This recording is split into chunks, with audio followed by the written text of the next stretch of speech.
off a season of high-octane movies. Now, it was a dream shared by millions, but tonight it's all over. Concorde, a plane that quite literally stopped people in their tracks, is now consigned to history, and with it, that vision of supersonic passenger flight. From now on, no one else will get the chance to fly in what was a technological marvel. As Paul Davis now reports, her swan song was truly amazing. BA 002 leaves John F. Kennedy Airport for the very last time. Getting American consent for the very first Concorde flight into New York strained relations between Britain and the USA. Her swan song was a national event on both sides of the Atlantic.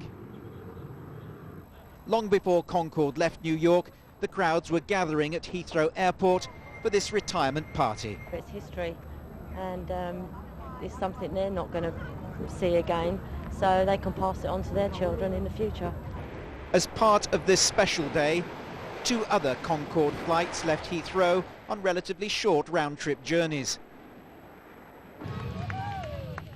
A treat for the enthusiasts, and for one man who as a government minister had helped push through the Concorde project, and today was a privileged passenger. Now we've let it slip through our fingers, but the Concorde is the high peak, one of the wonders of the modern world. The high point of today was the synchronized return of the 3 Concordes, following each other out of the October sky.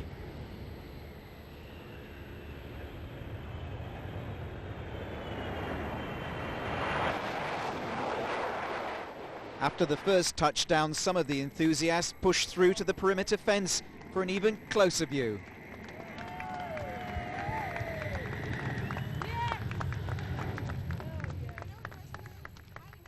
The last flight in was BA 002 from New York.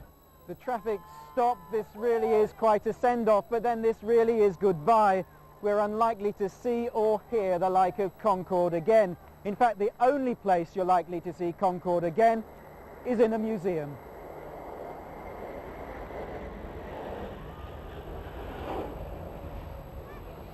There was wonderment, sad goodbyes, and thousands of memories captured. Then, Union flag proudly presented, Concorde taxied back to her hangar and out of service. But not before receiving one last tribute from the assembled crews, engineers and backup staff tonight. 3 cheers for Concorde. Hip hip! Hooray! Hip hip! Hooray! Hip hip! Hooray! Paul Davis, ITV News, Heathrow Airport. Well, for the last lucky few passengers, today's final trip was a never-to-be-repeated experience. Now, those passengers included fat cats and the famous, celebrities and superstars. ITV's Mary Nightingale was also lucky enough to be on board, and she filmed some of the action with her own camera. This is her video diary of the final flight.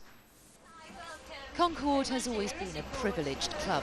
The sky-high ticket prices have meant only the wealthy few can afford the luxury of breaking the sound barrier. The last 100 passengers have been specially invited. All of them have been regulars on Concorde for years, the most exclusive frequent flyers club in the world. So, we're just about to set course, and the acceleration on the runway is quite something to remember, as I'm sure will be the rest of the flight. Oh, here we go. You can really feel the nudge of the power in your back. Concorde takes off at twice the speed of a normal aircraft, 250 miles per hour. It is amazing. My ears are popping. Whoa, it is an amazing, amazing surge of power, and we're curving out over the ocean. There we are. Mach 1. We are now at the speed of sound. So, down to the regular business of enjoying a Concorde flight.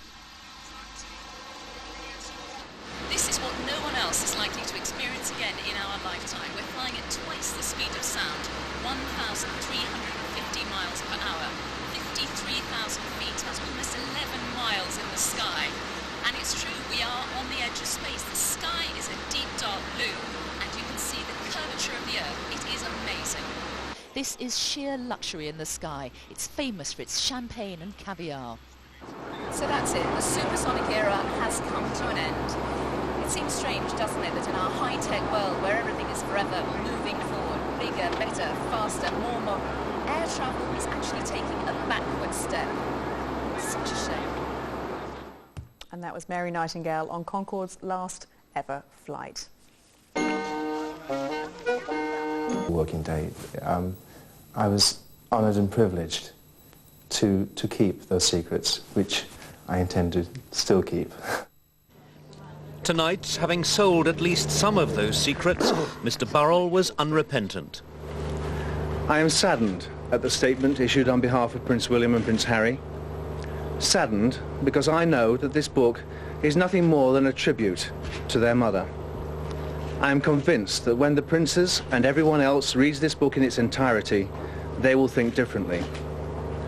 My only intention in writing this book was to defend the princess and stand in her corner. 50 miles an hour, much faster than subsonic aircraft. The flight engineer who shot these pictures could hardly hold the camera steady.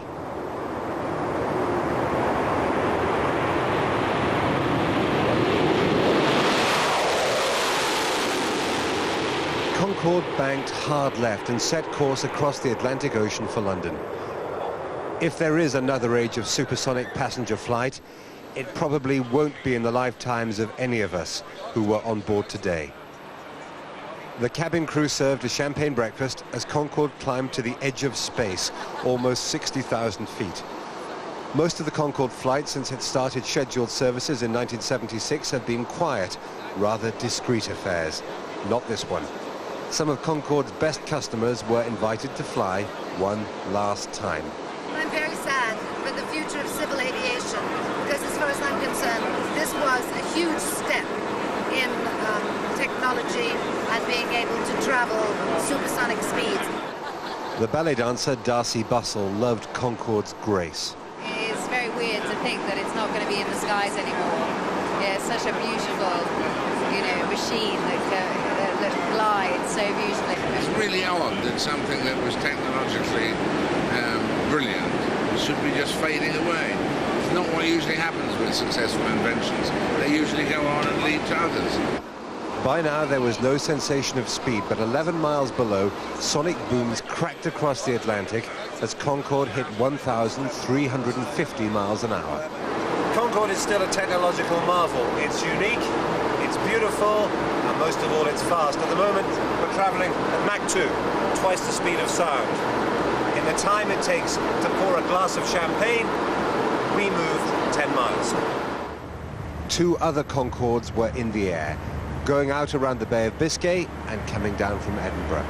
Over London, we joined them, and air traffic control signed off. All the best for your approach. It's been a pleasure to serve you over the last 30 years. It's much appreciated, and we always like coming back to London. 3 smooth landings, and it was over.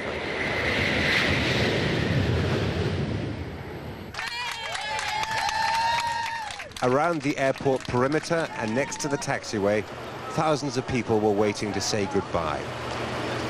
Concorde never recovered from the Paris crash. £8,000 return tickets don't fit into a world of budget airlines. Until today, though, you could cross the Atlantic in less than 3.5 hours, and now it's going to take around 8. Our shrinking world just got a little bigger. But the people who made and flew Concorde are right to be celebrating tonight. They can be proud of what they achieved. Jeremy Bowen, BBC News. Well, Concorde was hailed as the future of air travel when it first took to the skies in 1969.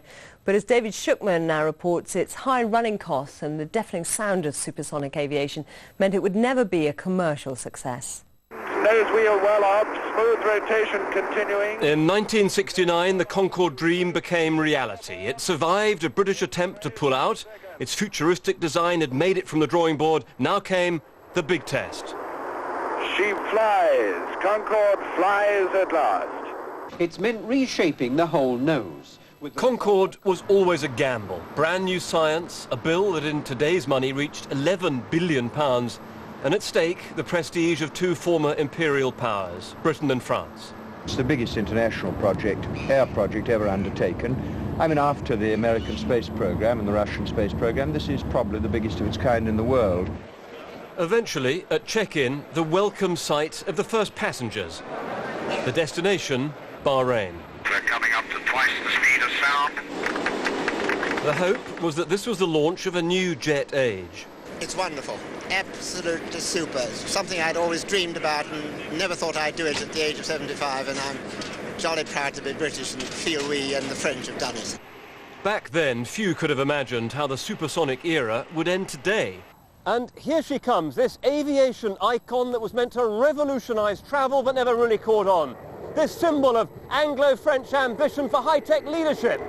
Why didn't it work? Well, listen to this, the noise. Only a few countries allowed Concorde overhead. Orders for 70 planes collapsed. A cheaper, quieter rival stole the show. The market changed from being speed-driven to economy-driven, so the 747, which sold over 1,000 aeroplanes, became the aeroplane that everyone wanted to fly, not Concorde. Soon, the only regular destination was New York. It did start to pay, until this. Disaster in Paris, a Concorde on charter carrying German tourists. Everyone on board was killed. From the wreckage, Concorde did recover, but terrorism and recession then took their toll. The world is about to become a smaller place. Concorde was born when government projects drove science and inspired the public. It won't be repeated, but it won't be forgotten. David Shukman, BBC News. Concorde's last day. The Foreign Office has advised travellers not to go to Saudi Arabia, saying it believes terrorists might be in the final phases of planning attacks.